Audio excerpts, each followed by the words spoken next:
എല്ലാവർക്കും പുതുവത്സരാശംസകൾ. തദ്ദേശ സ്വയംഭരണ സ്ഥാപനങ്ങളിലേക്കുള്ള തെരഞ്ഞെടുപ്പ് കഴിഞ്ഞു. എല്ലാ തലങ്ങളിലും പുതിയ ഭരണസമിതികൾ സ്ഥാനമേറ്റ് കഴിഞ്ഞിരിക്കുകയാണ്.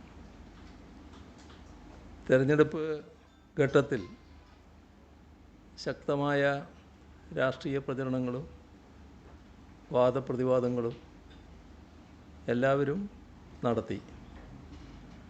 ആ ഘട്ടം പിന്നിട്ട് തിരഞ്ഞെടുക്കപ്പെട്ട ഭരണസമിതികൾ സ്ഥാനമേറ്റതോടെ അവർക്ക് മുന്നിൽ പുതിയ ഉത്തരവാദിത്തങ്ങളാണ് ഉള്ളത്. ഇന്ന് കാണുന്ന ത്രിതല പഞ്ചായത്ത് നഗരഭരണ സംവിധാനം രൂപപ്പെടുന്നതിന് പിന്നിൽ കേരളത്തിൻ്റേതായ സവിശേഷ ചരിത്രമുണ്ട്. ഭരണം കേവലം സെക്രട്ടേറിയറ്റിൽ കേന്ദ്രീകരിക്കുന്നതിന് പകരം താഴെത്തട്ടിലേക്ക് എത്തിക്കണമെന്ന ആദ്യം ശുപാർശ ചെയ്യുന്നത് 1957 രൂപീകരിക്കപ്പെട്ട EMSൻ്റെ നേതൃത്വത്തിലുള്ള ഭരണപരിഷ്കാര കമ്മിറ്റിയാണ്. ഗ്രാമതലത്തിൽ ഭരണനിർവഹണത്തിനുള്ള അടിസ്ഥാന യൂണിറ്റായി പഞ്ചായത്തുകൾ മാറുക, തിരഞ്ഞെടുക്കപ്പെട്ട പഞ്ചായത്ത് ഭരണസമിതികൾക്ക് കൂടുതൽ സ്വയംഭരണാധികാരം നൽകുക, ഇത്തരം ശുപാർശകളും ആ കമ്മിറ്റി മുന്നോട്ട് വച്ചു. 1967 EMS മന്ത്രിസഭ വന്നപ്പോൾ ദ്വിതല സമ്പ്രദായത്തോടു കൂടിയുള്ള പഞ്ചായത്ത് ബിൽ നിയമസഭയിൽ അവതരിപ്പിച്ചു. 1987 നായനാർ സർക്കാരിൻ്റെ കാലത്താണ് ജില്ലാ കൗൺസിലുകളിലേക്കുള്ള തെരഞ്ഞെടുപ്പുകൾ നടന്നത്. ത്രിതല പഞ്ചായത്ത് സംവിധാനവും ഇന്നത്തെ നിലയിലുള്ള നഗരഭരണ സംവിധാനവും 73-74 ഭരണഘടനാ ഭേദഗതിക്ക് ശേഷം 1994 Kerala panchayat Raj act, Kerala municipality act എന്നിവ മുഖേനയാണ് നിലവിൽ വന്നത്. 1995 ഒക്ടോബർ 2 അതനുസരിച്ച് ജനപ്രതിനിധികൾ സ്ഥാനമേറ്റെടുത്തു. അവിടെയും കേവലമായ പരിഷ്കരണമല്ല നമ്മുടെ സംസ്ഥാനം ലക്ഷ്യമിട്ടത്. വിപ്ലവകരമായ മാറ്റങ്ങൾ സൃഷ്ടിച്ചുകൊണ്ട് കേരളത്തിലെ തദ്ദേശഭരണ സ്ഥാപനങ്ങളെ മറ്റ് സംസ്ഥാനങ്ങളിൽ നിന്നും വ്യത്യസ്തമായ നിലയിലേക്ക് എത്തിക്കുക എന്നത് പ്രധാനമായിരുന്നു. സാമ്പത്തികമായും സ്ഥാപനശേഷി കൊണ്ടും സ്വയംഭരണാധികാരം നൽകിയും ശാക്തീകരിച്ചുകൊണ്ടുള്ള ഒരു മാതൃകയാണ് നാം തേടിയത്. അതിനു പറ്റിയ ജനകീയാസൂത്രണം, ആ ജനകീയാസൂത്രണ പ്രസ്ഥാനം 1996 ആഗസ്റ്റ് 17 നിലവിൽ വന്നു. തുടർന്ന് സെൻ കമ്മിറ്റി രൂപീകൃതമായി. ആ സെൻ കമ്മിറ്റിയുടെ ശുപാർശകളുടെ അടിസ്ഥാനത്തിൽ പൗരാവകാശ രേഖ, അറിയാനുള്ള അവകാശം തുടങ്ങിയവ ഉൾപ്പെടുത്തി സമഗ്രമായ നിയമഭേദഗതി 1999 കൊണ്ടുവന്നു. ഇതോടെ സംസ്ഥാനത്തെ തദ്ദേശഭരണ സ്ഥാപനങ്ങൾ ശക്തമായ സ്വയംഭരണ സംവിധാനങ്ങളായി മാറി. ഏറ്റവും അവസാനം 2022 ഫെബ്രുവരി 19 ഏകീകൃത തദ്ദേശ സ്വയംഭരണ വകുപ്പ് നിലവിൽ വന്നു. പഞ്ചായത്ത്, ഗ്രാമവികസനം, നഗരകാര്യം, എഞ്ചിനീയറിംഗ് വിഭാഗം, നഗര ഗ്രാമാസൂത്രണം എന്നിങ്ങനെ വിവിധങ്ങളായി നിന്നിരുന്ന വകുപ്പുകളെ അതോടെ ഒറ്റ വകുപ്പാക്കി മാറ്റി. അങ്ങനെ പ്രാദേശിക സർക്കാരുകളുടെ പ്രവർത്തനങ്ങൾ കൂടുതൽ ജനോപകാരപ്രദമായും ഫലപ്രദമായും നടപ്പിലാക്കുന്നതിനുള്ള ഏകീകൃത പ്ലാറ്റ്ഫോമാണ് നിലവിൽ വന്നത്. 1995 സ്ഥാനമേറ്റെടുത്ത ജനപ്രതിനിധികൾ ജനകീയാസൂത്രണത്തിൻ്റെ പിൻബലത്തോടെ പുതിയ വികസനക്ഷേമ പ്രവർത്തനങ്ങൾ സാധ്യമാക്കി. അന്ന് ലഭ്യമല്ലാതിരുന്ന ഒട്ടേറെ സൗകര്യങ്ങൾ ഇന്നത്തെ ജനപ്രതിനിധികൾക്ക് ലഭ്യമാണ്. ഓരോ വർഷവും പദ്ധതി വിഹിതം വർദ്ധിപ്പിച്ച് നൽകുകയാണ്. സേവനം വിരൽത്തുമ്പിൽ ലഭ്യമാക്കുന്ന ഡിജിറ്റൽ സാങ്കേതികവിദ്യ നാം ഫലപ്രദമായി ഉപയോഗിക്കുന്നു. ശാസ്ത്രീയമായ സർവേയിലൂടെ കണ്ടെത്തിയ അതിദരിദ്രരെ ഓരോ ആവശ്യങ്ങളും നിർണയിച്ച് മൈക്രോ പ്ലാനുകൾ തയ്യാറാക്കി അതിദാരിദ്ര്യ നിർമ്മാർജ്ജനം സമയബന്ധിതമായി സാധ്യമാക്കാൻ നമുക്ക് കഴിഞ്ഞു. നേരത്തെ തന്നെ പ്രസ്താവിച്ചതാണ്, ഇതിലേറ്റവും സ്തുത്യർഹമായ പങ്കാണ് തദ്ദേശഭരണ സ്ഥാപനങ്ങൾ വഹിച്ചിരുന്നത് എന്ന്. ഇത്തരമൊരു സാഹചര്യത്തിൽ പുതിയ ഭരണസമിതികളുടെ ചുമതല കൂടുതൽ വിപുലമാണ്. അതിദാരിദ്ര്യമുക്തരായവർ തിരികെ അതിദാരിദ്ര്യത്തിലേക്ക് പോകരുത്. പല കാരണങ്ങളാൽ അതിദാരിദ്ര്യത്തിലേക്ക് വഴുതി വീഴുന്ന ആൾക്കാരുണ്ടാകാം. അതിൽ നിന്നും അവരെ മുക്തരാക്കാനാവണം. ഈയൊരു പ്രക്രിയ നിരന്തരം സൂക്ഷ്മതയോടെ മുന്നോട്ട് കൊണ്ടുപോകേണ്ടതാണ്. അതിനായുള്ള EPEP 2.0 പദ്ധതി എല്ലാ തദ്ദേശഭരണ സ്ഥാപനങ്ങളും ആരോഗ്യകരമായ മത്സരബുദ്ധിയോടെ ഏറ്റെടുക്കേണ്ടതുണ്ട്. മാലിന്യമുക്തം നവകേരളം പദ്ധതിയിലൂടെ സമ്പൂർണ്ണ മാലിന്യമുക്ത സംസ്ഥാനം എന്ന നിലയിലേക്ക് സമീപനത്തിലും പശ്ചാത്തല സൗകര്യങ്ങളിലും നാം ഏറെ മുന്നോട്ട് പോയിട്ടുണ്ട്. പ്രാദേശിക സർക്കാരുകളുടെ അനിവാര്യ ചുമതല കൂടിയാണ് ഈ മേഖല. ഇതിലെ നേട്ടങ്ങൾ വിവിധ തദ്ദേശഭരണ സ്ഥാപനങ്ങളിൽ വലിയ തോതിൽ നേട്ടങ്ങൾ ഉണ്ടാക്കാൻ കഴിഞ്ഞിട്ടുണ്ട്. ആ നേട്ടങ്ങൾ നിലനിർത്തുന്നതിനും കൂടുതൽ മുന്നോട്ട് കൊണ്ടുപോകുന്നതിനും നിതാന്ത പരിശ്രമം ആവശ്യമുള്ളതാണ്. ഭാവി ഉറപ്പുള്ളതാക്കാൻ നാട് മാലിന്യമുക്തമാകൽ പ്രധാനമാണ്. ആ ചുമതല എല്ലാ തദ്ദേശഭരണ സ്ഥാപനങ്ങളും പൂർണ്ണമായും ഏറ്റെടുക്കേണ്ടതാണ്. ലൈഫ് ഭവന പദ്ധതിയിലൂടെ പൂർത്തിയായ 5 ലക്ഷത്തോളം വീടുകൾ, ആ നേട്ടം അടുത്ത മാസത്തോടെ പൂർത്തിയാക്കാനാണ് പോകുന്നത്. എന്നാൽ അതുകൊണ്ട് പൂർണ്ണമാകുന്നില്ല.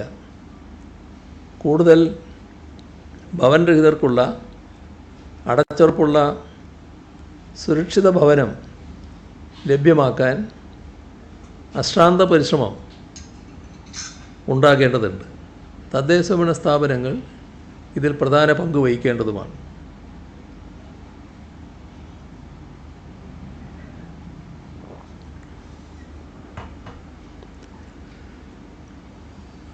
പാലിയേറ്റീവ് പരിചരണ നയം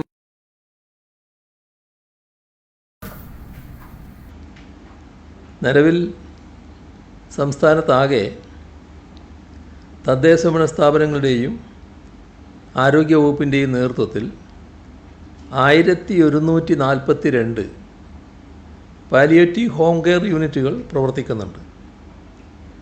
പാലിയേറ്റീവ് പരിചരണ പ്രവർത്തനങ്ങളെ ഏകോപിപ്പിച്ച് വളണ്ടിയർമാരെ കൂടി ഉൾപ്പെടുത്തിക്കൊണ്ട് സാർവത്രികമായ പാലിയേറ്റീവ് പരിചരണം ഉറപ്പാക്കുന്നതിന് കേരള കെയർ പദ്ധതിയുമായി മുന്നോട്ട് പോവുകയാണ്. അപ്പോൾ ആ രംഗത്തും സമർപ്പണ ബോധത്തോടെ ഓരോ തദ്ദേശഭരണ സ്ഥാപനവും ഇടപെടേണ്ടതായിട്ടുണ്ട്. പാർലമെൻറ്റിൽ നിന്നും നിയമസഭയിൽ നിന്നും വ്യത്യസ്തമായി തദ്ദേശഭരണ സ്ഥാപനങ്ങളിലുള്ളത് ഭരണസമിതികളാണ്. ഇവിടെ ഭരണപക്ഷവും പ്രതിപക്ഷവും എന്ന വേർതിരിവില്ലാത്തതാണ്. ഓരോ അംഗവും വിവിധ വിഷയങ്ങളിൽ ഭരണ നിർവഹണം നടത്തുന്ന ഏതെങ്കിലും ഒരു സ്റ്റാൻഡിംഗ് കമ്മിറ്റിയിൽ അംഗമാണ്. എല്ലാ തീരുമാനങ്ങൾ എടുക്കുന്നതും നിർവഹണം നടത്തുന്നതും ഭരണസമിതികളാണ്. അതിനാൽ സംസ്ഥാനത്തിൻ്റെയും ജനങ്ങളുടെയും വിശാല താൽപ്പര്യം മുൻനിർത്തി നാടിൻ്റെ വികസനത്തിനും ക്ഷേമത്തിനുമായി എല്ലാ ജനപ്രതിനിധികൾക്കും തദ്ദേശഭരണ സ്ഥാപനത്തിൽ ഒന്നിച്ചു പ്രവർത്തിക്കാൻ കഴിയേണ്ടതാണ്. അതിന് തയ്യാറാകണമെന്നാണ് എല്ലാവരോടും അഭ്യർത്ഥിക്കാനുള്ളത്. കഴിഞ്ഞ പുതുവർഷം ഒരു മഹാദുരന്തമുഖത്തു നിന്നും നാം കരകയറി വരുന്ന സമയമായിരുന്നു. മുണ്ടക്കൈ ചൂരൽമല ദുരന്തത്തിൻ്റെ നടുക്കത്തിലാണ് 2025 നമ്മൾ കടന്നു വന്നത്. ലോകമെമ്പാടുമുള്ള മലയാളികൾ ഒറ്റ മനസ്സോടെയാണ് ദുരന്തബാധിതരോട് ചേർന്ന് നിന്നത്. 2026 കടക്കുന്നത് മറ്റൊരു അനുഭവവുമായാണ്.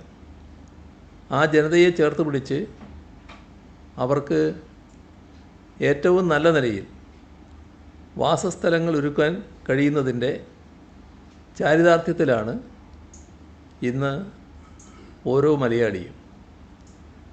ദുരന്തബാധിതരെ പുനരധിവസിപ്പിക്കുന്നതിന് കൽപ്പറ്റ ബൈപ്പാസിന് സമീപം ഏറ്റെടുത്ത എൽസ്റ്റൺ എസ്റ്റേറ്റ് ഭൂമിയിൽ ടൗൺഷിപ്പ് നിർമ്മാണം ദ്രുതഗതിയിൽ പുരോഗമിക്കുകയാണ്. 410 വീടുകളും അനുബന്ധ സൗകര്യങ്ങളും പ്രകൃതി ദുരന്തങ്ങളെ പ്രതിരോധിക്കുന്ന തരത്തിൽ പ്രത്യേക അത്യാധുനിക സൗകര്യങ്ങളോടെ പ്രകൃതിയോട് ഇണങ്ങുന്ന രീതിയിൽ 35 ക്ലസ്റ്ററുകളിലായാണ്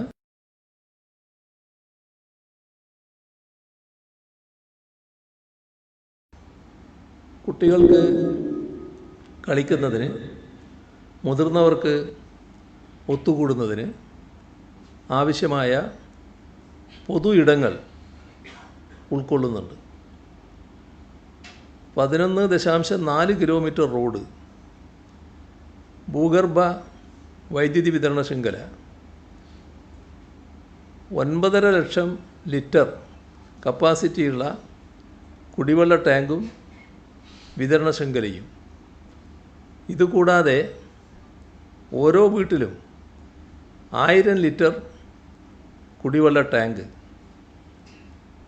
football ground, market, anganwadi, community hall മാലിന്യ സംസ്കരണ കേന്ദ്രങ്ങൾ, പൊതുജനാരോഗ്യ കേന്ദ്രം, മെമ്മോറിയൽ, ഓരോ വീട്ടിലും സൗരോർജ പ്ലാന്റ്, ഇങ്ങനെ ആവശ്യമായ സൗകര്യങ്ങൾ ടൗൺഷിപ്പിൽ ഉണ്ടാകും. 207 വീടുകളുടെ വാർപ്പ് പൂർത്തിയായി. ബാക്കി വീടുകളുടെ തറകെട്ടുന്ന പണി, കോൺക്രീറ്റ് ഭിത്തി, തേപ്പ്, ടൈൽ പാകൽ, പെയിൻറ്റിങ് എന്നിവ വിവിധ ഘട്ടങ്ങളിലായി പുരോഗമിക്കുകയാണ്. 3.9 കിലോമീറ്റർ നീളത്തിൽ റോഡിൻ്റെ പ്രാരംഭ പണി പൂർത്തിയായി. കുടിവെള്ള ടാങ്കിൻ്റെ റാഫ്റ്റ് വാർക്കൽ കഴിഞ്ഞു. 1600ഓളം ജീവനക്കാർ രാപ്പകൽ ഭേദമന്യേ ജോലി ചെയ്യുകയാണ്. ഉണ്ടായ കാലവർഷം അവിടെ കനത്ത രീതിയിലുണ്ടായി എന്നുള്ളത് കൊണ്ട് തന്നെ ചില പ്രയാസങ്ങൾ പണിയുമായി ബന്ധപ്പെട്ടുണ്ടായിരുന്നു. 58 ഘട്ടങ്ങളിലായി ഗുണമേന്മ പരിശോധിച്ച് ഉറപ്പുവരുത്തിയാണ് അടുത്ത ഘട്ടത്തിലേക്ക് കടക്കുന്നതിന് അനുമതി നൽകുന്നത്. 20 വർഷത്തോളം വാറൻറ്റിയുള്ള, വിപണിയിൽ ഏറ്റവും മികച്ച സാധന സാമഗ്രികളാണ് നിർമ്മാണത്തിന് ഉപയോഗിക്കുന്നത്.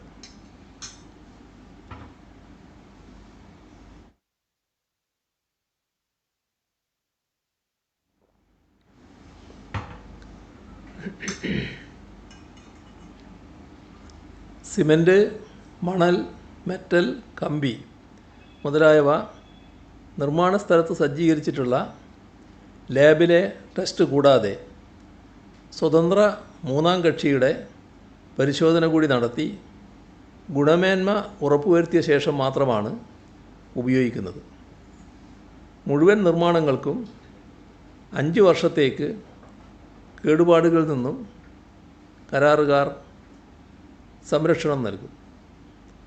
300ഓളം വീടുകളും അനുബന്ധ സൗകര്യങ്ങളും പൂർത്തീകരിച്ച് ഒന്നാം ഘട്ടമായി ഫെബ്രുവരിയിൽ ഗുണഭോക്താക്കൾക്ക് കൈമാറുന്നതിനാണ് ലക്ഷ്യമിടുന്നത്.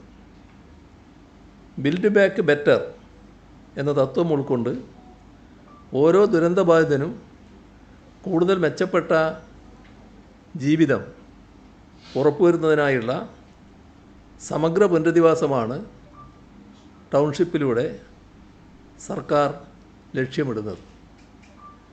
2026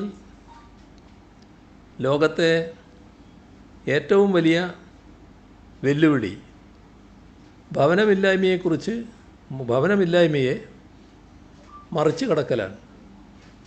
ഇതാണ് പൊതുവിൽ വിലയിരുത്തപ്പെടുന്നത്. ലോകത്തിൽ 5-ൽ 1 പാർപ്പിടമില്ലാതെ കഷ്ടപ്പെടുകയാണ്. മതിയായ പാർപ്പിട സൗകര്യങ്ങളില്ലാത്തവർ ലോകത്ത് ഏകദേശം 160 കോടിയോളം വരും എന്നാണ് കണക്ക്. ഒരു തുണ്ട് ഭൂമിയില്ലാത്തവരെ മുതൽ സ്വന്തം ഭൂമിയിൽ തുടങ്ങിവെച്ച വീട് പണി പൂർത്തിയാക്കാൻ കഴിയാത്തവരെ കൂടി ഉൾപ്പെടുത്തി ഭവനരാഹിത്യം എന്ന പ്രശ്നത്തെ അതിൻ്റെ സമഗ്രതയിൽ അഭിസംബോധന ചെയ്യുകയാണ് ലൈഫ് പദ്ധതിയിലൂടെ നാം ചെയ്തത്. രാജ്യത്തെ പല ഭവന പദ്ധതികളും നാമമാത്രമായ തുക മാത്രമാണ് ഗുണഭോക്താക്കൾക്ക് കൈമാറിയിരുന്നത്. ആവാസയോഗ്യമായ വീട് പണിയണമെങ്കിൽ പണം മറ്റ് വഴികളിലൂടെ കണ്ടെത്തേണ്ട സ്ഥിതി. ലൈഫ് മിഷന് കീഴിൽ വീട് നിർമ്മിക്കാൻ പര്യാപ്തമായ തുക യാഥാർത്ഥ്യബോധത്തോടെ കണക്കാക്കി അത് കൈമാറുകയാണ് ചെയ്തത്. ഭവന നിർമ്മാണത്തിന് 4 ലക്ഷം രൂപ നൽകുന്നു.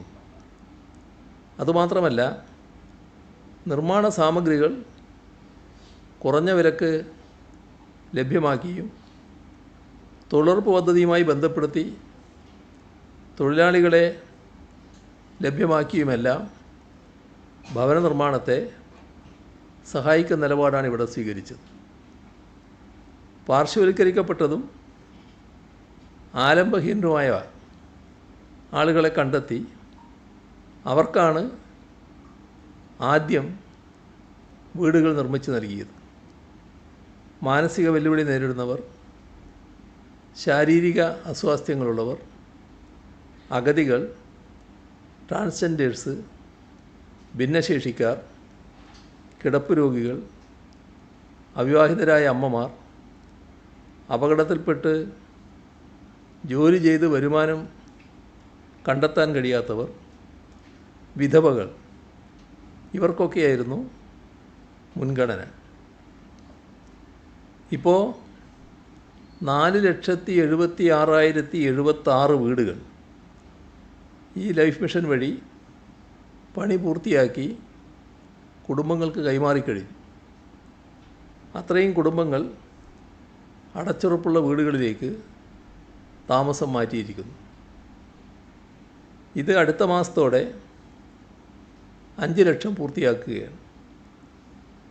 1,24,471 വീടുകളാണ് നിർമ്മാണത്തിൻ്റെ വിവിധ ഘട്ടത്തിലുള്ളത്. ജനങ്ങൾക്ക് അടിസ്ഥാന അവകാശങ്ങൾ ഉറപ്പുവരുത്തലാണോ, അതല്ല എല്ലാ ക്ഷേമപ്രവർത്തനങ്ങളിൽ നിന്നും പിൻവാങ്ങി സ്വകാര്യ മൂലധനത്തിന് വഴിമാറലാണോ ഒരു സർക്കാരിൻ്റെ കടമ എന്നത് ലോകത്താകെ പ്രസക്തമായ മൗലികമായ രാഷ്ട്രീയ ചോദ്യമാണ്.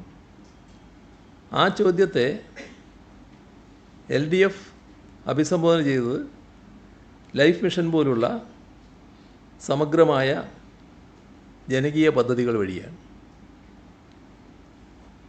മറ്റൊരു പ്രധാന കാര്യം സിറ്റിസൺസ് റെസ്പോൺസ് പ്രോഗ്രാം ഇന്നു മുതൽ ആരംഭിക്കുന്നതാണ്. ഭാവി തലമുറയുടെ ആഗ്രഹങ്ങൾക്കൊപ്പം സഞ്ചരിക്കാൻ പൂർണ്ണമായും സർക്കാർ പ്രതിജ്ഞാബദ്ധമാണ്.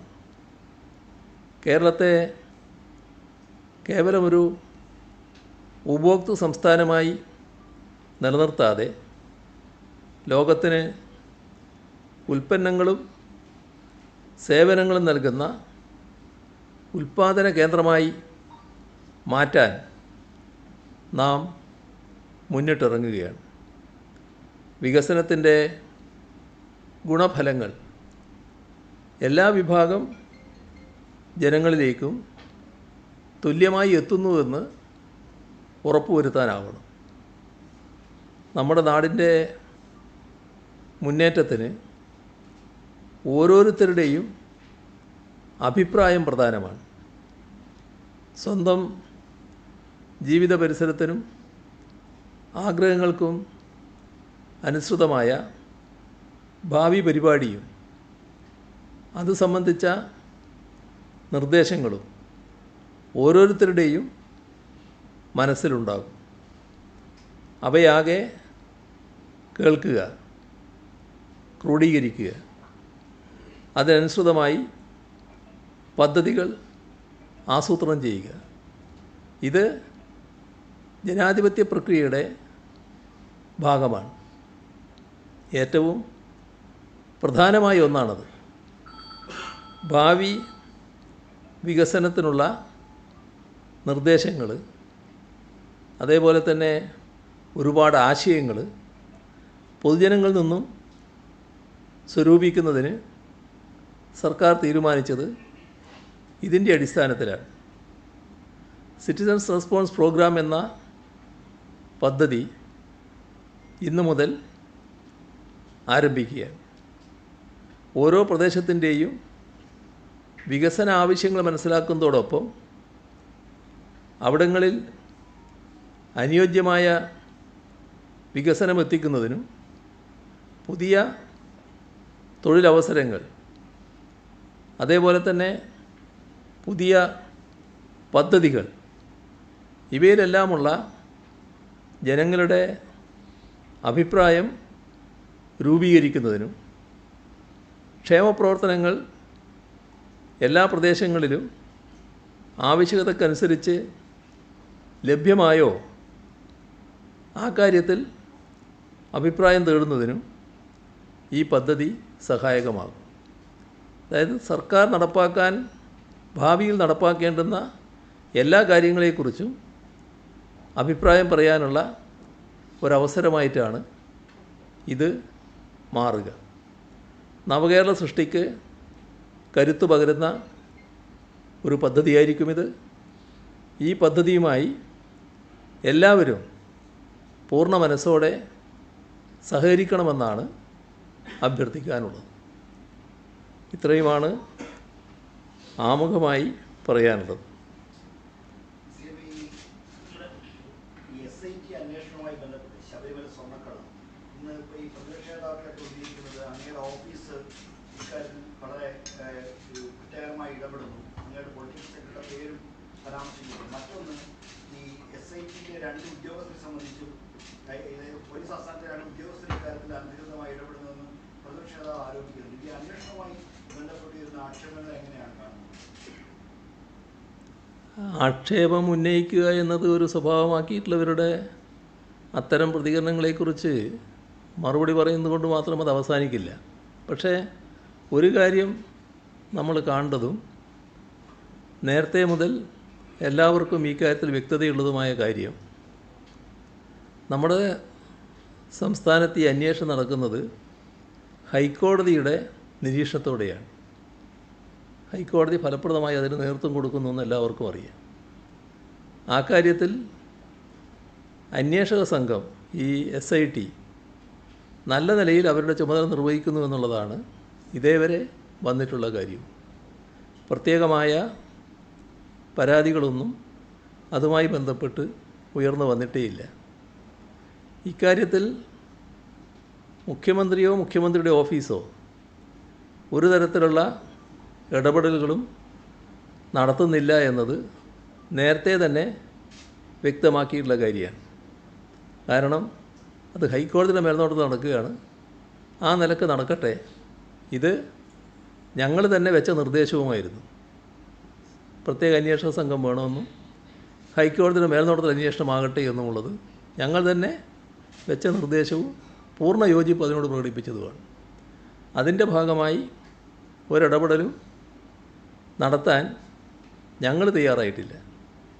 അപ്പോൾ ചില കാര്യങ്ങൾ വരുമ്പോൾ അതിന് മറ്റ് മറുപടി കൃത്യമായി മറുപടി പറയാൻ പറ്റാത്ത അവസ്ഥ വരുമ്പോൾ എന്നാൽ പിന്നെ ഇരിക്കട്ടെ ഒരു ആരോപണം, അത് മുഖ്യമന്ത്രിയുടെ ഓഫീസിനെതിരെ ആവട്ടെ എന്ന നിലയെടുത്താൽ അതുകൊണ്ട് തങ്ങൾ രക്ഷപ്പെടുമെന്നാണ് കരുതുന്നത്.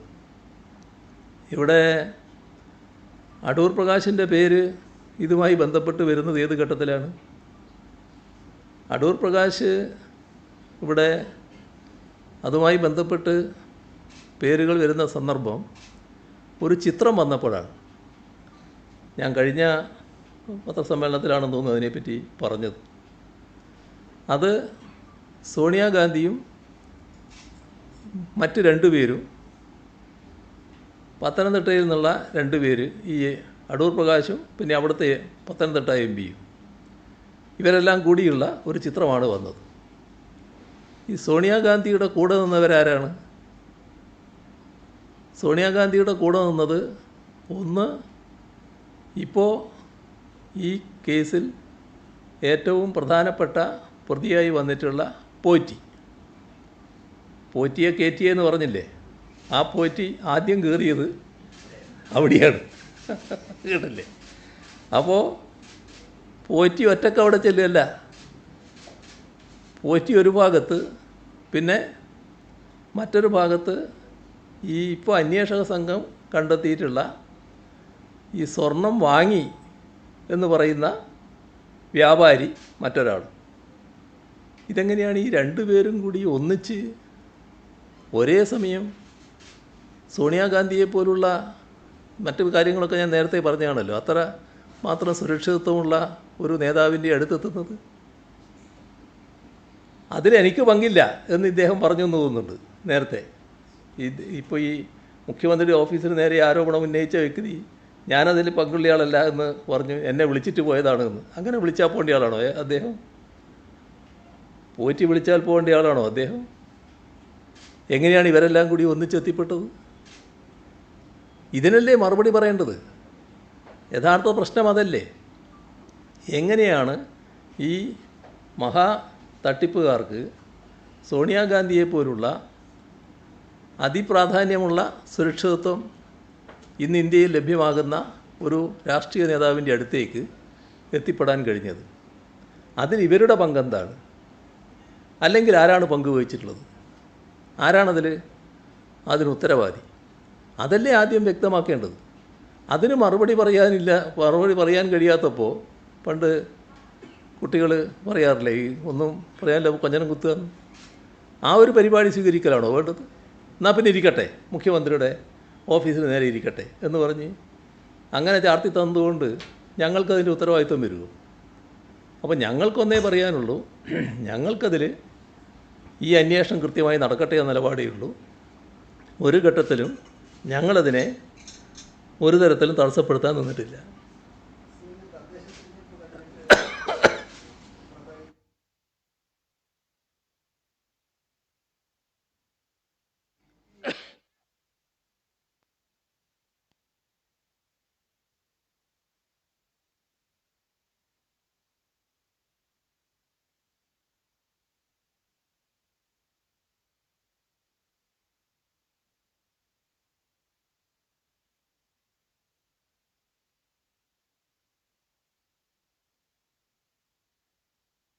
ഘട്ടം കഴിഞ്ഞിട്ട് ആർക്കും പറയാനുണ്ടെങ്കിൽ ഒന്നുകൂടി ചോദിച്ചോ. കടകംപള്ളി സുരേന്ദ്രനെ ഇപ്പോൾ ചോദ്യം ചെയ്തിട്ടുണ്ട്. അപ്പോൾ ഈ CPM-ലെ പ്രധാനപ്പെട്ട നേതാക്കളിലേക്ക് ഈ അന്വേഷണം പോവുകയാണോ, അല്ലെങ്കിൽ അദ്ദേഹം എന്തെങ്കിലും പറഞ്ഞുണ്ടോ? അദ്ദേഹത്തെക്കുറിച്ചുള്ള സംശയങ്ങളും ആക്ഷേപങ്ങളും വരുന്നുണ്ട്. ആ ചോദ്യം ചെയ്യൽ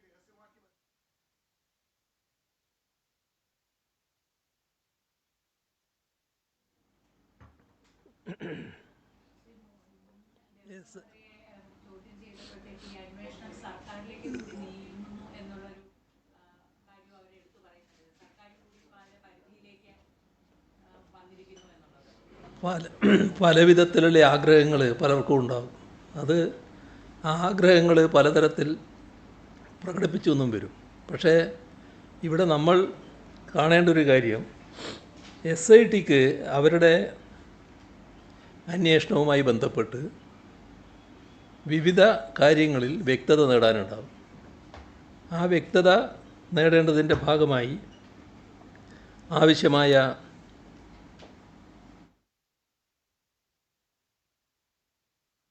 ഇടപെടലുകൾ അവർ നടത്തും. അത് സ്വാഭാവികമാണ്. അതിൻ്റെ ഭാഗമായി ആരെയാണോ അവർക്ക് ബന്ധപ്പെടേണ്ടത്, ചോദ്യം ചെയ്യേണ്ടത്, അതവർ തീരുമാനിക്കുന്ന കാര്യമാണ്. ഞങ്ങൾ ഇന്നയാളെ ചോദ്യം ചെയ്യാൻ പോകുന്നു എന്നത് സാധാരണഗതിയിൽ ആരോടും അവർ നേരത്തെ പറയാറില്ല. അത് പ്രതിപക്ഷ നേതാവാണ് ഇത്തരമൊരു ആക്ഷേപം ഉന്നയിച്ചതായിട്ട് കണ്ടത്. ഏതെങ്കിലും ഒരു ഘട്ടത്തിൽ പ്രതിപക്ഷ നേതാവിനെ നേരത്തെ അവരറിയിച്ചിട്ടുണ്ട് എന്ന് ഞാൻ മനസ്സിലാക്കുന്നില്ല, ഏതെങ്കിലും ഒരാളെ ചോദ്യം ചെയ്യുന്ന കാര്യം. അതവരുടെ ഉത്തരവാദിത്വത്തിൽപ്പെട്ട കാര്യമാണ്. സർക്കാരിനോട് ഒരു ഘട്ടത്തിലും അവർ അത്തരം അനുമതികൾ ചോദിക്കുന്നില്ല. കാരണം അവർ സ്വതന്ത്രമായി ചെയ്യേണ്ട കാര്യമാണ്, അത് അവർ സ്വതന്ത്രമായി ചെയ്യുകയാണ്. അപ്പോൾ അങ്ങനെ അവർ ചെയ്ത കാര്യത്തിൽ പ്രതിപക്ഷ നേതാവ് അറിഞ്ഞില്ല എന്നതിൽ പരിഭവപ്പെടുന്നത് എന്തിനാണ്? അവരവരുടേതായ ഡ്യൂട്ടി നിർവഹിച്ച് പോകട്ടെ. അതിനകത്ത് അവർക്ക് കിട്ടുന്ന തെളിവുകളുടെ അടിസ്ഥാനത്തിലുള്ള നടപടികളും സ്വീകരിച്ചു പോകട്ടെ. എന്തിനാണ് മറ്റൊരു നിലപാട് സ്വീകരിക്കുന്നത്? അതാണ് ഞങ്ങൾക്കതിലുള്ള നിലപാട്. അങ്ങ് മുഖ്യമന്ത്രിയായിരിക്കുന്ന കാലത്താണ് ശബരിമലയിൽ ഈ സംഭവങ്ങൾ നടന്നിരിക്കുന്നത്. അങ്ങയുടെ സർക്കാർ ഏൽപ്പിച്ചതാണ് പത്മകുമാറിനെ ആയാലും വാസുവിനെ ആയാലും ആ സ്ഥാനം. സ്വാഭാവികമായി അവരിങ്ങനെ ഒരു കേസിൽ പെടുന്നു, അവരിതിന്റെ ഗൂഢാലോചന നടത്തുന്നു എന്ന വിവരങ്ങൾ വരുന്നു. ആ സമയത്ത് മന്ത്രി എന്ന നിലയിൽ താങ്കൾ അന്നത്തെ മുഖ്യമന്ത്രി കൂടിയാണല്ലോ, കടകംപള്ളിയോട് ചോദിച്ചിരുന്നു CMA എന്താണെന്ന് സംഭവിച്ചത്, എന്താണ് ഉണ്ടായത് എന്ന കാര്യം? ഈ കാര്യത്തിൽ SIT അന്വേഷണം നടത്തിക്കൊണ്ടിരിക്കുകയാണ്. ആ അന്വേഷണത്തിൻ്റെ ഭാഗമായിട്ടുള്ള കാര്യങ്ങൾ ഇപ്പോൾ കോടതിയുടെ മുന്നിൽ വന്നുകൊണ്ടിരിക്കുന്നുണ്ട്. അതുമായി ബന്ധപ്പെട്ട് കൂടുതൽ വ്യക്തത ആ അന്വേഷണത്തിൻ്റെ ഭാഗമായിട്ട് വരും. ആരോടും പ്രത്യേകമായി ചോദിക്കേണ്ട ആവശ്യം വരുന്നില്ല. അല്ല, അങ്ങ് CM ആയിരിക്കുമ്പോഴല്ലേ ഇത് സംഭവിക്കുന്നത്? അങ്ങേക്കൊരു രാഷ്ട്രീയ ബാധ്യതയില്ലേ? ഏതൊക്കെ കാലത്താണ് സംഭവിച്ചതെന്ന് അന്വേഷണം നടക്കട്ടെ എന്ന്. നമ്മളെന്തിനാ അത്ര ധൃതിപ്പെടുന്നത്? അന്വേഷണം പൂർത്തിയാകട്ടെ. അന്വേഷണം പൂർത്തിയാകുമ്പോൾ മനസ്സിലാവുമല്ലോ. അന്വേഷണം അത് മനസ്സിലിരിക്കട്ടെ എന്ന്. അത് വ്യക്തമായല്ലോ. ചോദ്യത്തിൻ്റെ അല്ല, അതിനാണല്ലോ ഞാൻ പറയുന്നത്. ചോദ്യത്തിൻ്റെ പൊരുൾ മനസ്സിലാക്കിയത് കൊണ്ടാണ് ഞാൻ പറയുന്നത്. അത് നിങ്ങൾ മനസ്സിലാക്കുക. നിങ്ങൾക്ക് എന്താ തർക്കിക്കുകയാണോ വേണ്ടത്? എന്നാൽ പിന്നെ ചോദിക്കണമെങ്കിൽ ചോദിക്കുക.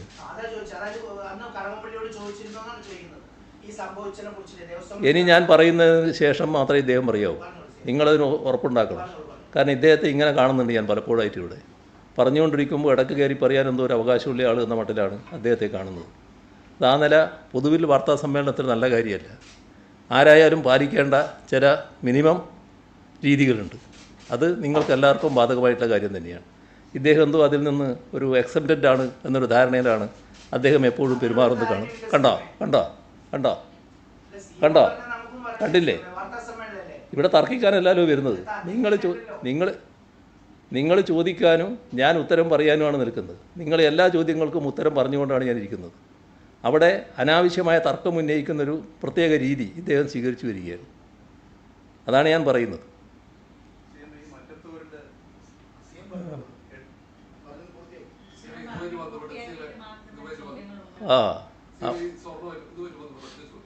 സോണിയാഗാന്ധിയുമായി ബന്ധപ്പെട്ട ഫോട്ടോ വന്നത് ഇതിൽ BJP ഇപ്പോൾ പുതിയൊരു ആരോപണം ഉന്നയിക്കുന്നുണ്ട്. ഇതിൽ SIT അടൂർ പ്രകാശിനെയും അല്ലെങ്കിൽ ആന്റോ ആന്റണിയും മാത്രമല്ല സോണിയാഗാന്ധിക്ക് നോട്ടീസ് നൽകണമെന്ന ആവശ്യമാണ്. മാത്രമല്ല CBI അന്വേഷണം വേണമെന്ന ആവശ്യവും ശക്തമാണ്. അത് UDF പറയുന്നു, BJP പറയുന്നു. എങ്ങനെയാ ആ ഒരു ആവശ്യത്തിലേക്ക് കാണുന്നത്? CBI അന്വേഷണത്തിൻ്റെതായ ഒരു ഘട്ടം ഇപ്പോൾ വന്നിട്ടുണ്ട് എന്ന് പൊതുവിൽ കാണുന്നില്ല. കാരണം അന്വേഷണം ശരിയായ രീതിയിൽ നടക്കുകയാണ്. അന്വേഷണം ക്രോപ്പകാരം നടക്കുകയാണ്.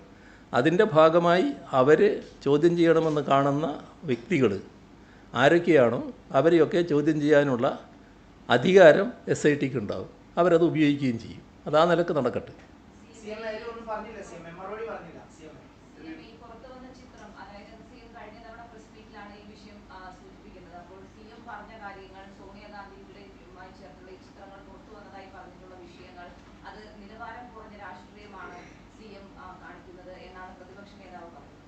അതാണല്ലോ ഞാൻ പറഞ്ഞത്. അതിനെന്തുകൊണ്ട് വിശദീകരണം നൽകുന്നില്ല എന്നാണ് ഞാൻ നേരത്തെ പറഞ്ഞത്. ആ വിശദീകരണമാണല്ലോ അവർ നൽകേണ്ടത്. ആ നൽകാനുള്ള ബാധ്യത ഒരു പാർട്ടി എന്ന നിലക്ക് അവർക്കുണ്ടല്ലോ. ഇത് ഏതെങ്കിലും ഒരാൾ യാദൃശ്ചികമായി എത്തിപ്പെടുകയല്ലോ. ഇവിടെ ഇത്തരമൊരു കേസിൽ പ്രധാന പ്രതിസ്ഥാനത്തിരിക്കുന്ന രണ്ട് വ്യക്തികൾ, ഒരാൾ ആരോപിക്കുന്ന രീതിയിലാണെങ്കിൽ കട്ടയാൾ, അതാണല്ലോ ഒരാൾ. മറ്റൊരാൾ ആ കളവ് മുതൽ വാങ്ങിയാണ്. ഈ രണ്ടുപേരും ഒന്നിച്ച് എങ്ങനെ ഒരേ സമയം ഇവരുടെ അടുത്തെത്തിപ്പെട്ടു? അതിൻ്റെ കൂടെ അടൂർ പ്രകാശും ആന്റോ ആന്റണിയും നിൽക്കുന്നു. എങ്ങനെയാണ് രണ്ടുപേരും ഒന്നിച്ചെത്തിയത്? അതിലൊരാൾ പറയുന്നു, ഞാൻ മുൻകൈ എടുത്തല്ല, എന്നെ പോറ്റി വിളിച്ചിട്ടാണ്. പോറ്റി കയറുന്നിടത്തെല്ലാം ചെല്ലേണ്ട ആളാണോ അദ്ദേഹം? പോറ്റി വിളിച്ചാൽ പോകേണ്ട ബാധ്യതയാണോ അദ്ദേഹത്തിനുള്ളത്? എങ്ങനെയാണ് എന്നത് കൂടുതൽ വ്യക്തതയോടെ പറയാനുള്ള ധാർമ്മികത ആ പാർട്ടി കാണിക്കണ്ടേ? അതിനുവേണ്ടി സംസാരിക്കുന്നവർ കാണിക്കണ്ടേ? അത് ബാലിശമായ ഒരു പ്രശ്നമാണോ? ഈ പ്രശ്നത്തിൻ്റെ ഏറ്റവും ഗൗരവമായൊരു വശമല്ലേ? അതിനല്ലേ മറുപടി പറയേണ്ടത്? അതാണ് ഞാൻ പറഞ്ഞത്.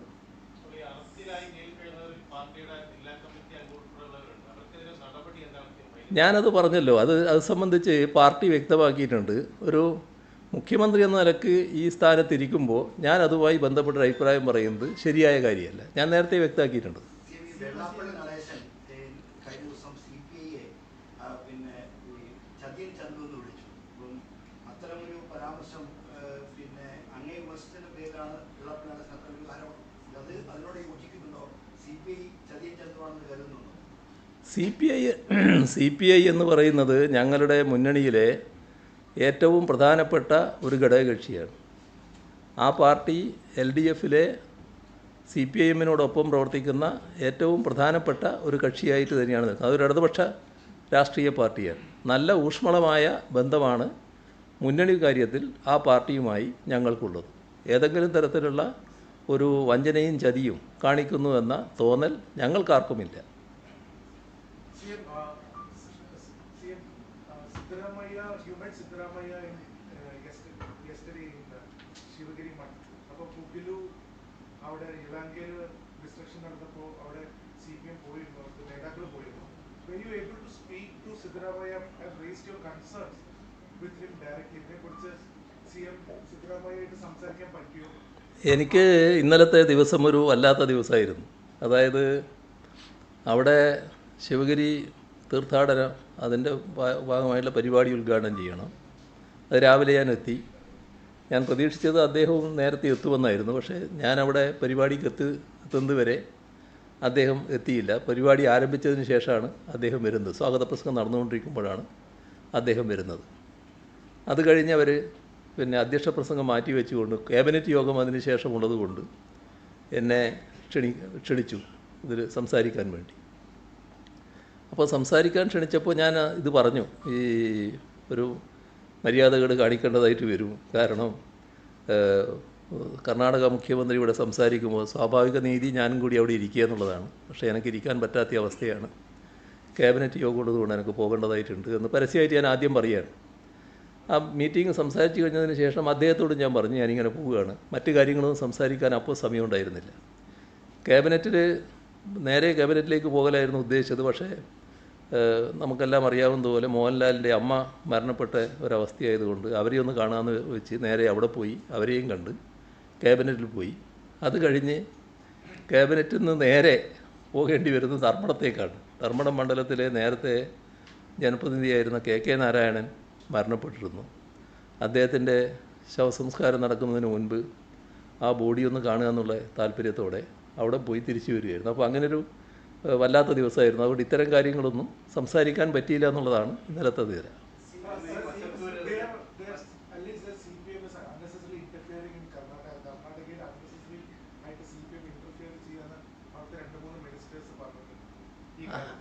അതെ അത് എൻ്റെ ശ്രദ്ധയിലും പെട്ട കാര്യമാണ്. നിങ്ങളെല്ലാവരുടെയും ശ്രദ്ധയിൽപ്പെട്ട കാര്യമാണല്ലോ. പക്ഷേ അതിൽ നമ്മൾ കാണേണ്ടത് ഇപ്പോൾ മറ്റേതെങ്കിലും ഒരു സംസ്ഥാനത്ത് ഇപ്പോൾ ഉത്തർപ്രദേശിലോ മറ്റെവിടെയെങ്കിലും ഈ ബുൾഡോസർ കാര്യങ്ങൾ വന്നാലും ഈ ന്യൂനപക്ഷങ്ങൾക്ക് നേരെയുള്ള ആക്രമണങ്ങൾ മറ്റു ചില സംസ്ഥാനങ്ങൾ നടന്നാലും സാധാരണഗതിയിൽ ഈ സംസ്ഥാനത്തിൻ്റെ അതിർവരമ്പുകൾ വെച്ചുകൊണ്ടല്ല നമ്മളാരും പ്രതികരിക്കാറ്. അത്തരം കാര്യങ്ങൾക്കെതിരെ ശക്തമായി പ്രതികരിക്കാറുണ്ട്. ചിലപ്പോൾ രാജ്യത്തിനപ്പുറത്തുള്ള കാര്യങ്ങളും നമ്മൾ പ്രതികരിക്കുന്നുണ്ടല്ലോ. ഇപ്പോൾ മറ്റെവിടെയും ഇങ്ങനത്തെ കാര്യങ്ങൾ നടക്കുമ്പോൾ ഇപ്പോൾ ഗാസയിലെ കാര്യങ്ങളിലൊക്കെ നമ്മളെല്ലാവരും പ്രതികരിച്ചുകൊണ്ടിരിക്കുകയല്ലേ. അപ്പോൾ അതുപോലുള്ള കാര്യങ്ങൾ വരുമ്പോൾ ഈ അതിർത്തി നോക്കി പ്രതികരിക്കുക എന്നുള്ളതല്ല സാധാരണ രീതി. സ്വാഭാവികമായിട്ട് പ്രതികരിക്കും. ആ പ്രതികരണമാണ് എൻ്റെ ഭാഗത്തുനിന്നുണ്ടായത്. നിസ്സഹായരായ ഒരു കൂട്ടം ആളുകളെ ബുൾഡോസർ ഉപയോഗിച്ച് തെരുവാധാരമാക്കുന്ന നില വന്നപ്പോൾ അതിനെതിരെയുള്ള പ്രതികരണമാണ് വന്നത്.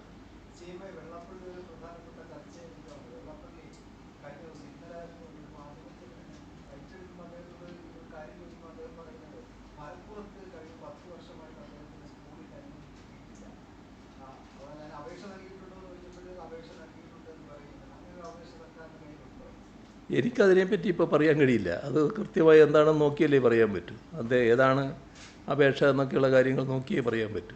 എൻ്റെ കയ്യിൽ ആ വിവരങ്ങളില്ല.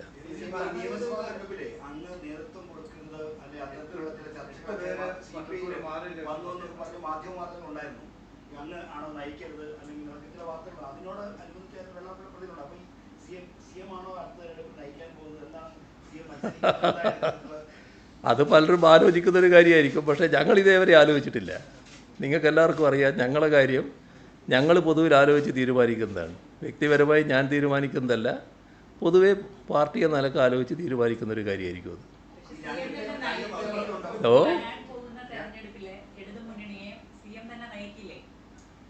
അത് ഞാൻ പറയേണ്ട കാര്യമല്ല. അത് ആ വ്യക്തത വരുത്തേണ്ടത് പിന്നീട് അതിൻ്റെ ഘട്ടത്തിൽ ഉചിതമായ സമയത്ത് വ്യക്തത പാർട്ടി വരുത്തിക്കോളും. അത് ഞാനാണോ അല്ലയോ എന്നുള്ള പ്രശ്നത്തിലേക്ക് നമ്മളിപ്പോൾ കടക്കേണ്ടതില്ല. ഞങ്ങളൊരു പൊതുരീതി ഞാൻ പറഞ്ഞു. പൊതുവേ ഞങ്ങൾ അത് പിന്നീട് ചർച്ച ചെയ്ത് തീരുമാനിക്കുകയാണ് ചെയ്യുക. അതാണ് അതിൻ്റെ പൊതുരീതി. അങ്ങയുടെ കാറിൽ കയറിയതിന് നേരത്തെ പ്രതികരണം നടത്തിയപ്പോൾ ഞാൻ പൂർണ്ണമായി ന്യായീകരിച്ചു. പക്ഷെ കഴിഞ്ഞ ദിവസം CPI സംസ്ഥാന സെക്രട്ടറി പറയുന്നത് ഞാനാണെങ്കിൽ കണ്ടാൽ ചിരിക്കും, കൈ കൊടുക്കും, ഒരു കാരണവശാലും കാറിൽ കയറ്റില്ല. ബിനോയ് വിശ്വം അല്ലല്ലോ പിണറായി വിജയൻ. പിണറായി വിജയൻ സ്വീകരിച്ചത് പിണറായി വിജയൻ്റെ നിലപാടാണ്. ബിനോയ് വിശ്വത്തിന് അങ്ങനെ ഒരു നിലപാടുണ്ടാവും. അദ്ദേഹം കാറ് കയറ്റിലായിരിക്കും. ഞാൻ കാറ് കയറ്റിയത് ശരിയാണ്. അത് ശരിയാണെന്ന് തന്നെയാണ് ഞാനിപ്പോഴും കരുതുന്നത്. അതിലൊരു തെറ്റുണ്ടെന്ന് ഞാൻ നേരത്തെ പറഞ്ഞില്ലല്ലോ. ആ നിലപാട് തന്നെയാണ് എനിക്കിപ്പോഴും ഉള്ളത്. അതിൻ്റെ സാഹചര്യം ഞാൻ പറഞ്ഞിട്ടുണ്ട്. വെള്ളാപ്പള്ളിയുടെ പരാമർശങ്ങളോടാണ് യോജിക്കുന്നത് സി. കാരണം ഇന്ന് പല നേതാക്കളും പറയുന്നുണ്ട്. ഞാൻ പറഞ്ഞില്ലേ കാര്യങ്ങൾ. നിങ്ങൾ നേരത്തെ ചോദിച്ചു, നിങ്ങളെ അടുത്തിരിക്കുന്ന ആൾ നേരത്തെ ചോദിച്ചല്ലോ അതിനെപ്പറ്റി. ആ എന്താണ് സമീപനം എന്നുള്ളത് ഞാൻ വ്യക്തമാക്കി പറഞ്ഞല്ലോ. ശശി തരൂരും സൽമാൻ ഖുർഷിദും ഒക്കെ RSSനെ ന്യായീകരിച്ച സംഭവങ്ങൾ വന്നപ്പോൾ അതൊരു കുസൃതയാണെന്നാണ് കോൺഗ്രസിൽ പറഞ്ഞത്. അതാണല്ലോ സമീപനം. ഇപ്പോൾ നമ്മൾ കാണേണ്ട ഒരു കാര്യം, കേരളത്തിൻ്റെ അന്തരീക്ഷം കുറച്ചുകൂടി ഗൗരവമായിട്ട് നമ്മൾ ഉൾക്കൊള്ളണം. ഇന്നലെ ഒരു മാധ്യമത്തിൻ്റെ പരിപാടിയിൽ പങ്കെടുത്തപ്പോൾ ചെറിയൊരു ഭാഗം എനിക്ക് പറയേണ്ടി വന്നിരുന്നു അതുമായി ബന്ധപ്പെട്ട്. കാരണം കേരളീയ സമൂഹത്തിൻ്റെ ഒരു പ്രത്യേകത എല്ലാ കാലത്തും വർഗീയതയെ പൂർണ്ണമായി അകറ്റി നിർത്തിയിരുന്നു എന്നുള്ളതാണ്. പക്ഷേ ഇവിടെ കോൺഗ്രസ് മതനിരപേക്ഷതയൊക്കെ പറയുമെങ്കിലും 4 വോട്ടിനു വേണ്ടി ഏത് വർഗീയതയുമായി കൂടിച്ചേരുന്നതിന് മടി കാണിച്ചിരുന്നില്ല. തൽക്കാലം വോട്ട് പോരട്ടെ എന്ന നിലപാടാണ് അവർ സ്വീകരിച്ചിരുന്നത്. അതിൻ്റെ ഭാഗമായാണ് ദശാബ്ദങ്ങൾക്ക് മുൻപ് ഇവിടെ കോലീബി സഖ്യമുണ്ടായത്. അത് അന്നത്തെ നിലയിൽ ആർക്കും പ്രതീക്ഷിക്കാൻ കഴിയുന്നൊരു കാര്യമല്ല. പക്ഷേ വടകര ലോക്സഭാ മണ്ഡലത്തിലും ബേപ്പൂർ അസംബ്ലി നിയോജക മണ്ഡലത്തിലും കോലീബി സഖ്യമുണ്ടാക്കി. അതിലൂടെ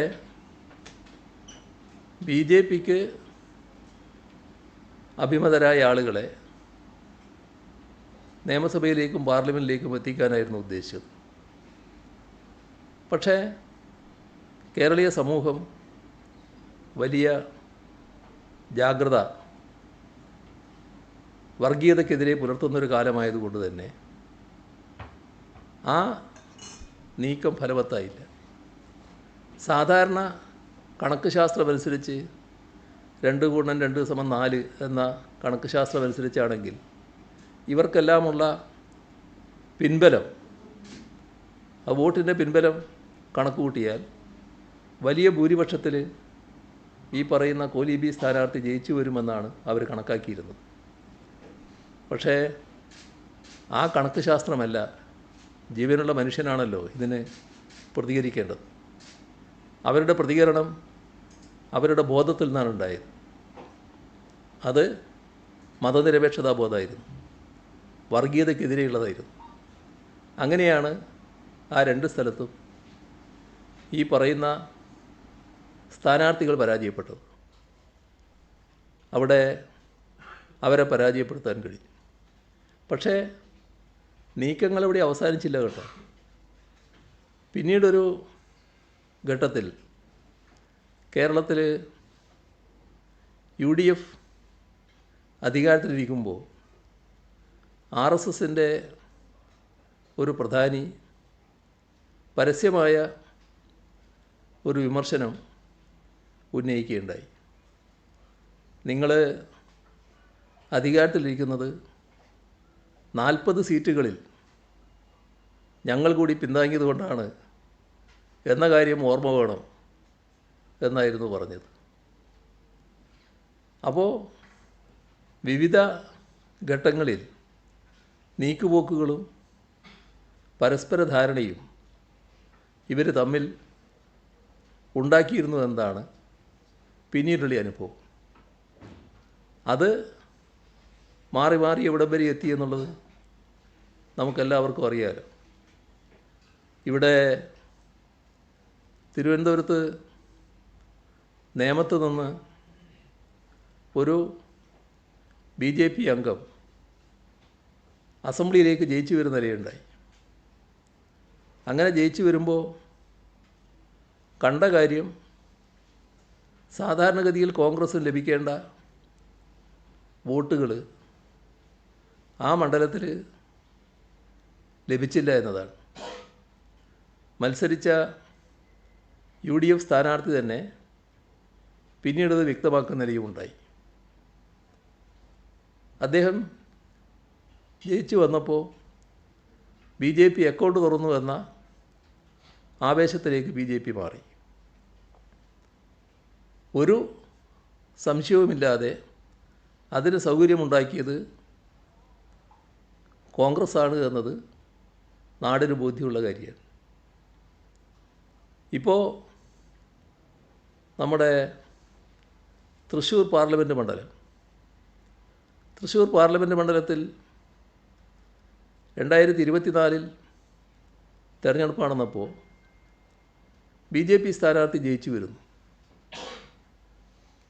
സാധാരണ നിലക്കുള്ള കണക്കനുസരിച്ച് BJPയുടെ നേരത്തെയുള്ള വോട്ടിൽ വർധനവുണ്ടാകുന്നു.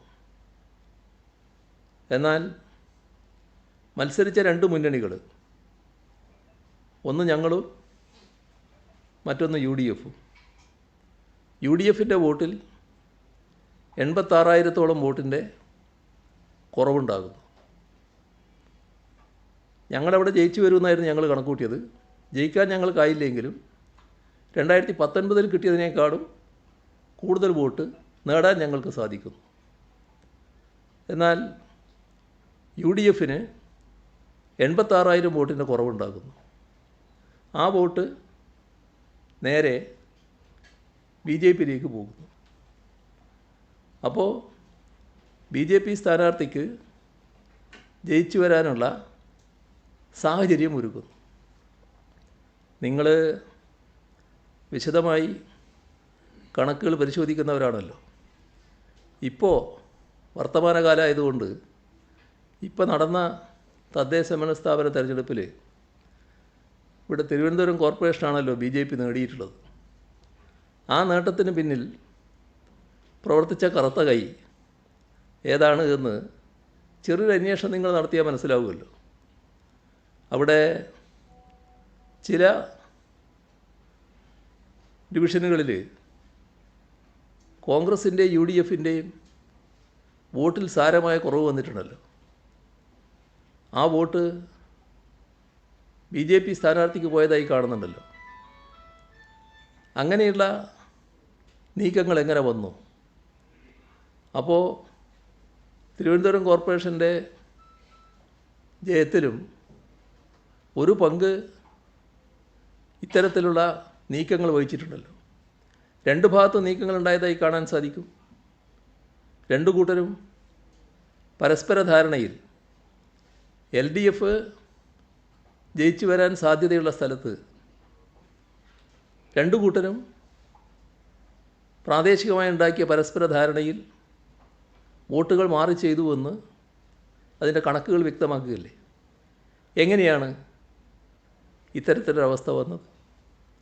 ഇവിടെ നാം കാണേണ്ടത് നമ്മുടെ സമൂഹത്തിൻ്റേതായ ജാഗ്രതയിൽ കുറവ് വരുന്നുണ്ടോ? വർഗീയതയ്ക്കെതിരെ ശക്തമായ പൊതുബോധം നിലനിന്നിരുന്ന ഒരു സമൂഹമാണിത്. ജാതിഭേദവും മതദ്വേഷവും ഏതുമില്ലാതെ സർവരും സോദരത്വേന വാഴുന്ന ഒരിടം എന്ന നിലയിലാണ് നമ്മുടെ നാടിനെ മാറ്റിയെടുക്കാൻ ശ്രീനാരായണ ഗുരു അടക്കമുള്ള നവോത്ഥാന നായകർ പരിശ്രമിച്ചത്. ഇന്ന് നവോത്ഥാന നായകരിൽപ്പെട്ട ഒരാളുടെ മന്നത്തിൻ്റെ ഓർമ്മ പുതുക്കുന്ന ദിവസവും കൂടിയാണ്. നമ്മുടെ സംസ്ഥാനത്തിൻ്റെ ആ കാലത്തെ തുടർച്ച അത് നമുക്ക് നഷ്ടപ്പെട്ടു പോകുന്നുണ്ടോ? വർഗീയതയ്ക്കെതിരെയുള്ള ജാഗ്രതാബോധം അതിൽ കുറവ് വരുന്നുണ്ടോ? നമ്മുടെ നാടിനെ പലതരത്തിലുള്ള പ്രത്യേകതകൾ നാം പറയാറുണ്ട്. ഇവിടെ ആർക്കും ഏത് തരത്തിലുള്ള വിശ്വാസവും കൊണ്ട് നടക്കാം. ഏത് വിശ്വാസിക്കും അവരുടെ വിശ്വാസമനുസരിച്ച് ഇവിടെ ജീവിക്കാം. ഏത് ആരാധനാലയത്തിലും അവരുടെ വിശ്വാസമനുസരിച്ച് ആരാധിക്കാനുള്ള അവകാശം ഇവിടെയുണ്ട്. ഇതൊന്നും നമ്മുടെ രാജ്യത്ത് നടക്കാത്ത കാര്യമാണ്, പലയിടത്തും നടക്കാത്ത കാര്യമാണ്. ഭക്ഷണത്തിൻ്റെ പേരിൽ, വിശ്വാസത്തിൻ്റെ പേരിൽ, വസ്ത്രത്തിൻ്റെ പേരിൽ എല്ലാം ആളുകളെ ആക്രമിക്കുകയും കൊലപ്പെടുത്തുകയും ചെയ്യുന്നത് നമ്മൾ കാണുകയാണ്. ഇതിൽ നിന്നെല്ലാമുള്ള ഒരു തുരുത്തായാണ് മതനിരപേക്ഷതയുടെ ഏറ്റവും ശക്തമായ കേന്ദ്രമായാണ് കേരളം നിൽക്കുന്നത്. ആ കേരളം മാറുകയാണോ? ആ മാറ്റം എങ്ങോട്ട് എന്നത് നാം ഗൗരവമായി കാണണം. മറ്റ് തർക്കങ്ങളൊക്കെ നമുക്ക് എപ്പോഴും ഉന്നയിക്കാം. പക്ഷേ നമ്മുടെ രാജ്യത്തിൻ്റെ പല ഭാഗങ്ങളിലും കാണുന്ന തരത്തിലുള്ള ഒരവസ്ഥയിലേക്ക് നമ്മുടെ നാട് തിരിച്ചു പോവുകയാണെങ്കിൽ അത് കേരളത്തിൽ ഇന്ന് കാണുന്ന പലതും നഷ്ടപ്പെടുന്നതിനിടയാക്കും. കേരള തനിമ നഷ്ടപ്പെടും, മതനിരപേക്ഷത മൂല്യങ്ങൾ നഷ്ടപ്പെടും. ഇവിടെ നാം അഭിമാനിക്കുന്ന പലതും ഇല്ലാതാകും. ആ ഒരവസ്ഥ നാം എല്ലാവരും ഗൗരവത്തോടെ കാണണം. അതിനെതിരെയുള്ള ജാഗ്രത നല്ലതുപോലെ ഉയർത്തിക്കൊണ്ടുവരാൻ നമുക്ക് കഴിയണം. വർഗീയതയ്ക്കെതിരെ ഉറച്ച നിലപാട് സ്വീകരിക്കാനാവണം. ഞങ്ങൾക്കിതിൽ തുറന്ന മനസ്സാണ്. കുറച്ച് വോട്ടുകൾക്കും 4 സീറ്റിനും വേണ്ടി ഏതെങ്കിലും വർഗീയ ശക്തികളുമായി കൂട്ടുകൂടുക എന്ന രാഷ്ട്രീയ ചെറ്റത്തരം കാണിക്കാൻ ഞങ്ങളില്ല. ഇത് ഞങ്ങളുടെ തുറന്ന സമീപനമാണ്. വർഗീയ ശക്തികളെ അകറ്റി നിർത്താനാവണം. വർഗീയതയുമായി ബന്ധപ്പെടാതിരിക്കണം. ഏത് വർഗീയതയും നാടിന് ആപത്ത് മാത്രമേ സൃഷ്ടിക്കൂ എന്നത് തിരിച്ചറിയാനാവണം. ഇതാണ് പ്രധാനം.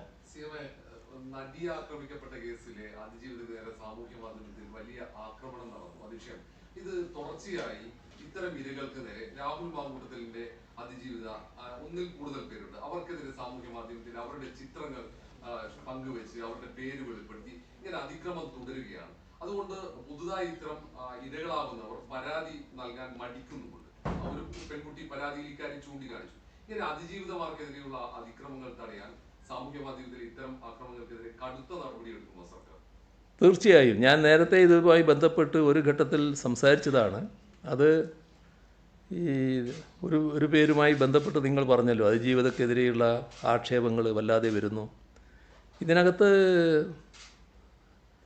നമ്മൾ കാണേണ്ടത് ആക്ഷേപം മാത്രമല്ല, അതുമായി ബന്ധപ്പെട്ട് ചിലർ അവരുടെ ജീവന് അപകടം സംഭവിക്കുമെന്ന് ഭയപ്പെടുന്ന അവസ്ഥയുണ്ട്. എന്താണ് വെളിപ്പെടുത്തുന്ന നിലയുണ്ടായത്. അതുകൊണ്ടാണ് പലരും പരാതിക്ക് തയ്യാറാകാത്തത്. ഏതെങ്കിലും പ്രത്യേക സാഹചര്യത്തിൽ ഈ പറയുന്ന തരത്തിലുള്ള ശാരീരിക ബന്ധത്തിൽ ഏർപ്പെട്ട് കഴിഞ്ഞാൽ വലിയ ഗൂഢോദ്ദേശത്തോടെ തന്നെ അത്തരത്തിലുള്ള ചില വ്യക്തികൾ ഇവരുടെ നഗ്ന ഫോട്ടോ എടുത്തു വെക്കുകയാണ്. അതുപയോഗിച്ച് സമൂഹത്തിൽ നിങ്ങളെ അപകീർത്തിപ്പെടുത്തും എന്ന് പറഞ്ഞ ആദ്യത്തെ ഭീഷണി. ആ ഭീഷണിക്ക് വഴങ്ങുന്നില്ലെങ്കിൽ നിന്നെ വെച്ചേക്കില്ല എന്ന രണ്ടാമത്തെ ഭീഷണി. ഇതെല്ലാം ഇത്തരം ആളുകളെ നിസ്സഹായകളാക്കി മാറ്റുകയാണ്. ഇതിനെതിരെ കർക്കശ നിലപാട് സ്വീകരിച്ചു പോകാനാവണം. കർക്കശ നിലപാട് സ്വീകരിക്കുക എന്നുള്ളതാണ് സർക്കാരിൻ്റെ നയം. അതിൽ നടിയുടെ കാര്യത്തിൽ ആ പ്രശ്നം വന്ന ഘട്ടത്തിൽ തന്നെ വ്യക്തമാക്കിയിട്ടുണ്ട്. അതുമായി ബന്ധപ്പെട്ട് കർക്കശ നിലപാട് സ്വീകരിക്കണമെന്നുള്ളത് കർക്കശ നിലപാട് തന്നെയാണ് സ്വീകരിച്ചു പോകുന്നത്. കഴിഞ്ഞ ദിവസം നമ്മൾ അധിക സമയം എടുത്തു പോയി. ഇപ്പോൾ കൃത്യസമയത്ത് തന്നെ അവസാനിപ്പിക്കുകയാണ്. ഇപ്പോൾ എരിവേണ്ട ഇപ്പോൾ നമുക്ക് അവസാനിപ്പിക്കാം. ശരി.